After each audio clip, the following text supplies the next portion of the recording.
Chapter 34. After a 3-day lockdown, Ace sends me a kite. We need to talk. He writes that after what happened to Pike, we all need to come together. During the lockdown, the administration rounded up Dinky and his gang associates along with the California Brand gang members. Ace wanting to talk to me is likely about his push to be the independent shot caller. If I am staying in this prison, there's no way I'm letting someone from Ohio, the caliber of Ace, call the shots for me. To do so would be to go through the same thing I just went through with Steve a second time. The next morning, I show up on the basketball court to talk to Ace.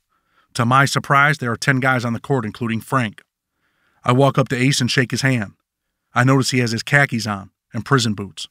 People going on missions in prison dress this way. "What's up? I see you're suited and booted," I say, sizing him up.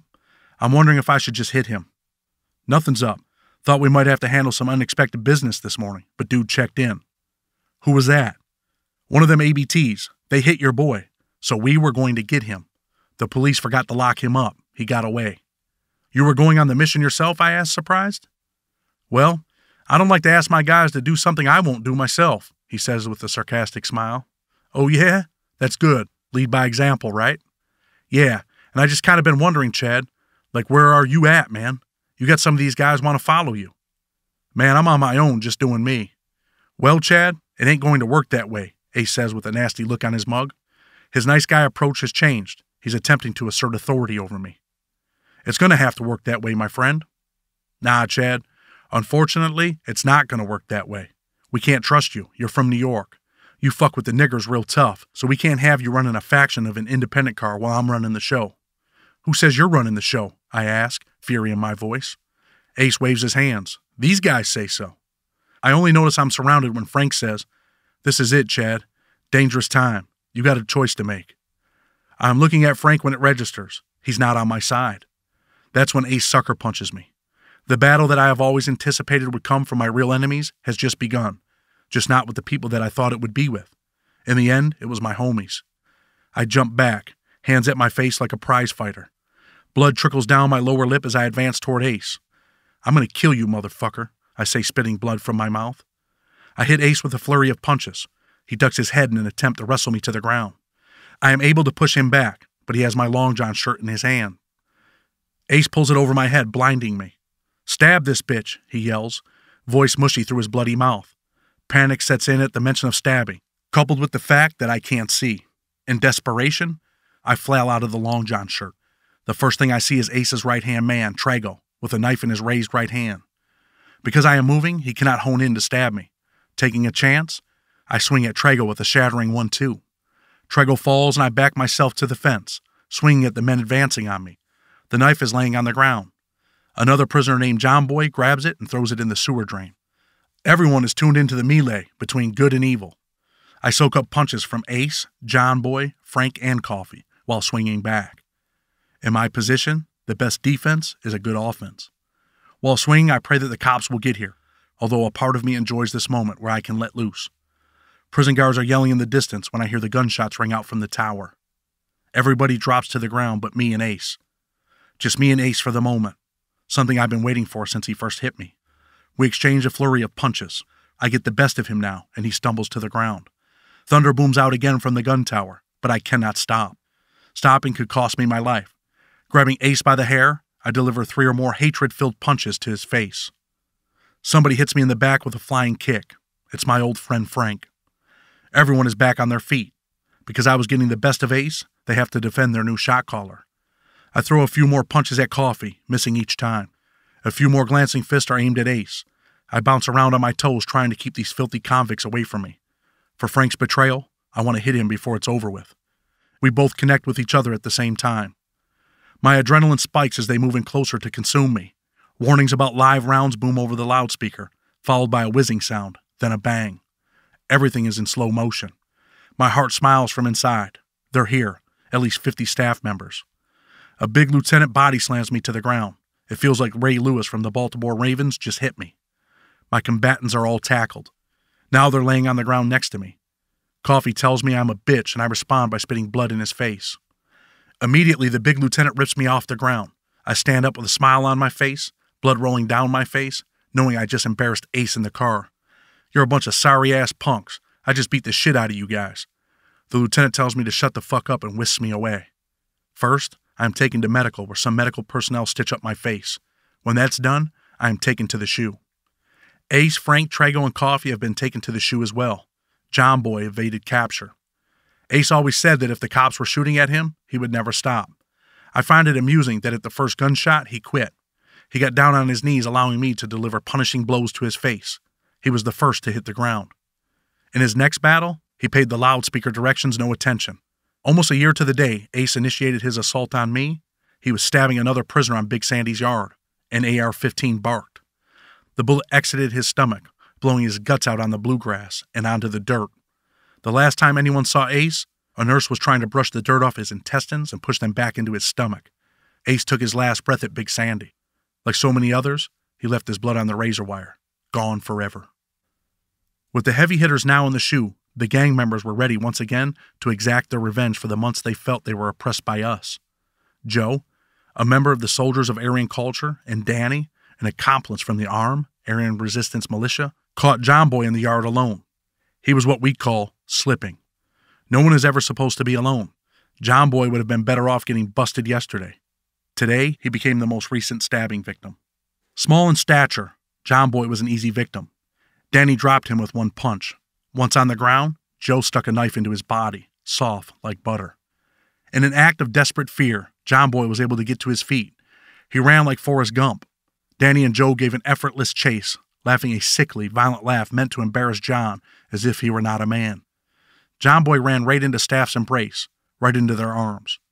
John Boy would spend several days in an outside hospital fighting for his life. While his blood was left on the razor wire, his life was not. The stabbing earned both Joe and Danny a one-way ticket to the SMU program. Danny's gang brothers would later stab him at the SMU program for previously cowardly acts, they said. His gang exiled him the day they unleashed their violence on him. Chapter 35. The battle with Ace and the guys has earned me my first trip to the special housing unit.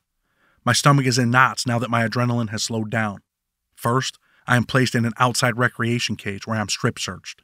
Once that is done, I am given an orange jumpsuit, new socks, boxers, and t-shirts. I am left in the recreation cage for an hour, pacing back and forth, angry, as my face swells up. With stitches in my lip, my mouth feels awkward. An SIS lieutenant is standing at the gate waving me closer to him. He tries to engage me in conversation through the rust-stained fencing.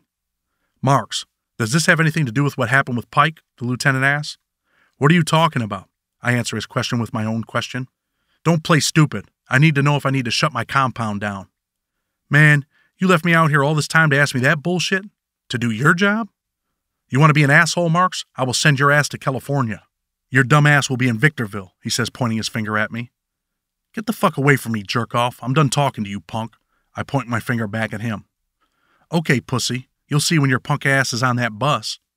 "Fuck you, punk." I say this and turn my back to him in an act of disrespect. For a split second, I felt like spitting in his face since he called me a pussy. My decision not to is motivated by the fact that had I done so, the guards would have likely beat me to a pulp. Ace and my new enemies are only a few cages away. The same cop walks to their cage for a few words. On his way back past my cage, he says nothing, but he does throw me the bird. I return his goodbye with my own middle finger and a nice verbal, "fuck you," that I hope he remembers. It's standard protocol for most real convicts to refuse to speak with an SIS officer. I never want anything in my file that says I cooperated with them. Keeping my mouth shut is observing basic principle. Arguing with the SIS cop and not answering him buys me 3 more hours in the recreation cage. All I really want to do is get a mattress and lay down. I have a headache, my ribs hurt, and parts of my face are black and blue. On top of that, my lip feels like it is so swollen it might burst. The guards eventually take me to a cell door. To my delight, no one is in the cell. This single cell was likely earned because of my refusal to answer any of the lieutenant's questions. They have no idea who I have problems with or why. After what happened with Pike, I'm sure they want to avoid anyone stabbing me. Not that they care if I get stabbed, only that they do not want any of the backlash that might come with it. With all the violence in recent days, the prison goes on lockdown once again. I couldn't care less. When the prison shuts down, most people are safe, both staff and prisoners. I'm only alone for a few days before there is a knock at the door. "Marks, you're getting a cellmate." "I'm not taking no cellie," I say, jumping from my bed and rushing to the door. "Oh, you're getting one, Marks. It's your boy Pike. At the mention of Pike's name, my stress subsides. 2 officers bring Pike to the cell, handcuffed in front. The food flap on the door opens for me to cuff up. Pike comes into the cell. He's uncuffed first, then me. The hard metal door slams behind us. It has been 14 days since I last seen Pike. He looks depleted, but is able to smile. You all right? Man, they fucked me up, Chad. Not really, man. They got me on these pain pills, and I'm still hurting all over. Pike looks horrible, stitches in his lip and nose. Metal staples decorate the gashes in his head. His hands have staples in them as well. Then he takes off his shirt and shows me his back. It is adorned with grotesque knife wounds. Each wound is surrounded by black and blue marks. His hands look even worse, as if they've been in a meat grinder. I turn away. I don't want to see anymore. I look out the small square window in the cell door and stare at the gloomy yellow of the door across from ours. I can't believe it, Pike. They did that shit to you. Me either. I thought it was a possibility, but not this bad. They told me you died, man. Fuck, I might have been better off if they killed me. It would have hurt my parents, but they would have gotten over it. I got life anyway. This shit is killing them and me slowly. You gotta hold on, man. You got your appeal still pending. Man, that shit's a joke. They ain't never letting me out. I'm startled and look up quickly. The same SIS lieutenant is at the door. What's up, I ask. I'm not here to see you. Where is Pike? I step to the side so Pike can talk to him. Pike, I need you to cuff up so I can talk to you. About what? Oh, I don't know, Mr. Pike. Maybe about you almost getting killed? The blatant sarcasm is intentional. I'm cool. I ain't talking to no one. I got a life sentence. I'm not talking to anyone. I got enough problems as it is. Well, I'll tell you what. You want to refuse? I'll leave you in the fucking hole for a year before I transfer you to Victorville with marks. Would you like that? Man, go talk to the dude before they try to get you killed, I say. Pike takes my advice. All right, you're putting me in a bad position, but I ain't trying to sit down here for a year. There ain't much for me to say, though. As Pike exits down the range, someone yells out, "Rat-ass motherfucker." I shake my head, fed up with the ignorance of prison. Somebody's car slides under the door. This car is made from an empty toothpaste tube with small pieces of soap smashed down inside for weight. A long piece of string is attached to the end. This is the only way to transport confidential messages from cell to cell in the shoe. Cars and lines are also used to exchange money, to transport drugs, wine, newspapers, and magazines. What's up? I holler out the crack in the door. Pull the line, bro, a voice calls back. I pull the line as instructed. A kite is attached. I unwrap the paper. The brief message reads, "Listen, Wood, check this out. We know you're not a rat, but your celly is downwind, snitching on my guys. You can fix your problem with us by smashing Pike when he comes back. Doing the right thing can never be wrong. A rat is never right, Wood. You did good out there on the yard, too, with Ace and the rest of those lames. Your own people turned on you, bro. Do the right thing. With respect, Dinky." I laugh at Dinky's lame attempt to manipulate me into assaulting my friend. Gang members refer to whites as woods. A group of whites is called the Woodpile. He's trying to sway me with the wood reference as if we share some type of allegiance because we are white.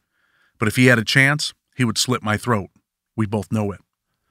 My written response is simple. Yo, check this out. Pike has 2 life sentences, and he ain't no snitch. He ain't snitching on them 2 cowards you call your guys. You made the wrong call on a good white dude, Wood. With the utmost respect, fuck you and your punk-ass gang. You better hope to God I don't catch you alone somewhere. To me, you are a heroin junkie plotting on white people. Fuck your mother for having a puke like you as a kid. With respect, Chad. I yell out the door for Dinky to pull the line. The kite disappears under my door like a magic trick. The verbal response does not take long. Chad, look out. Check this out, Wood. You're in the hat now. I want you to know that. The BOP is a small place. A very small world, my friend. Now you're hit like your rat-ass celly. My response is just as vulgar. You're a dope addict, a bitch, and a faggot. You and your boys are the heroin brotherhood. A bunch of scumbags. Write your mother and tell her you're going to be dead soon, Chad. Leave your knife in your cell tomorrow and come into the recreation cage with me, soft-ass motherfucker, I yell back. You calling me out? I'll be there, Chad. The other prisoners are hooting and hollering now. The entire range is alive. Guys are yelling at Dinky and his cellmate Swift. Everyone is disrespecting them. Most of the whites in the shoe were either beat up by gang members or checked in because of them. This is their way of getting back at Dinky. They kick the doors, making a racket. Dinky is being denied the opportunity to get a word in. When the noise subsides, Swift is on the door yelling, "Chad, you got all these fucking check-ins riding your coattail. Be outside tomorrow. We got nothing left to say." Swift has nothing left to say because once he started to talk, the other prisoners chimed in, screaming epithets at him with more kicking and banging on the doors. Swift and Dinky are in the cell catty-corner from my cell. I give him the middle finger in the window, mouthing the words, "I'll be there, punk-ass bitch." Things have calmed down when Pike comes back up to the cell. I spend a few minutes giving him the play-by-play. Neither one of us knew they were housed on the same range as us, another example of the federal prison system failing. We talk about what will happen in the morning. Dinky has to come to the cage with me. Once I disrespected him, he has no other choice. Win, lose, or draw, Dinky must save face. He knows. Physically, he has no chance with me. So that means he will be bringing a weapon. Both Pike and I think I can take the knife from him. Retribution for Pike is only hours away. I am going outside to cash a check for Pike by punishing Dinky. Sleep does not come easy. I am nervous, a little bit excited. Dinky and his gang have done so many violent, dirty things to people. Now it's his turn to feel some of the pain he has caused other people. And I get to do it. I cannot think of a better person. As the guard walks down the range taking the recreation list, I hear prisoners sign up that never go to recreation. Check-ins, sex offenders, victims of violence, everybody has an interest in what is about to take place. No one wants to pass up the chance to see Dinky get pummeled. I am handcuffed first, then led down the range. For a moment, I feel like a UFC fighter making his way to the cage for a championship bout. Anger and a thirst for revenge well up in my veins. I imagine I am walking through an underground hallway into a coliseum that opens to a death pit with screaming spectators. But it's just the lonely hallway of Big Sandy Special Housing Unit. The thing I want more than anything right now is to be able to grab Dinky by his long, straggly hair and punch his face. The cold air hits me in the face first. The steel cage in front of me glistens in the morning sun. All that is missing is the entrance music. Black Sabbath's War Pigs would be fitting. I wait hungrily for Dinky to appear. I see him step through the doorframe, squinting as the sun blinds him momentarily. Anticipation builds. Everyone looks on in silence. All eyes are on Dinky and me. My arms are heavy, palms sweaty, my heart is racing. Calmly, I call out to Dinky to let him know where I am. "Hey, homeboy, tell him to put you over here, Wood." The guard steers Dinky my way. Our steel cage match is almost ready to begin.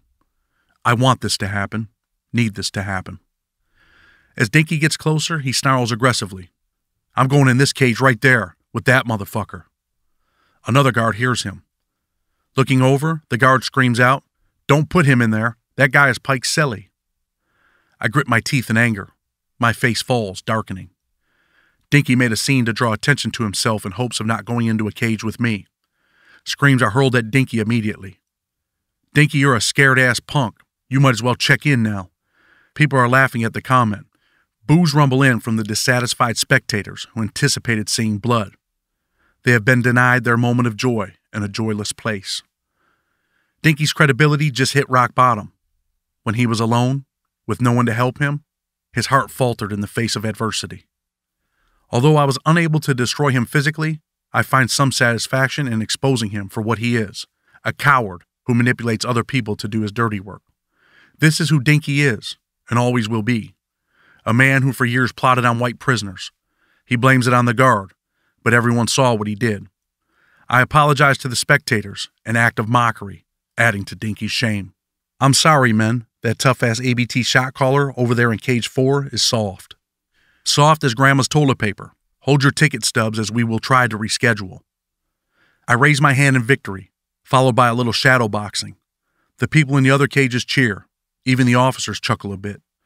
Dinky stands off to the corner of his cage, dejected. For a long time, many people at this prison feared Dinky and his crew. Today, the check-ins who feared him most enjoyed a small victory, watching Dinky become the fearful one. Recreation has ended, and as Dinky walks past my cage, he attempts to spit on me. The cops yank his cuffs up, pushing him forward. I smile at him. "Damn, Dinky, you're on some police shit, man." "Fuck you," he hollers this over his shoulder. Back in the cell, I tell Pike what happened. "Man, all them dudes are punks. I already know that, Pike. Always knew Dinky was a coward. They need knives and 2 or 3 guys on one person. Real cowards, Chad. I exposed Dinky, put him on Front Street, I say with a smile. Pike is strong enough to slap me a high five. Wherever you go, Chad, be careful, because they are going to try to kill you. I'll cross that bridge when I get there. Dude, you might need one of them stab vests I made. Like the one you didn't wear? Yeah, the one you didn't think I needed weeks ago? As crazy as it is, we both laughed together. Today we won a small battle, but certainly not the war. The war is staying alive. The war is continuing to breathe in federal prison.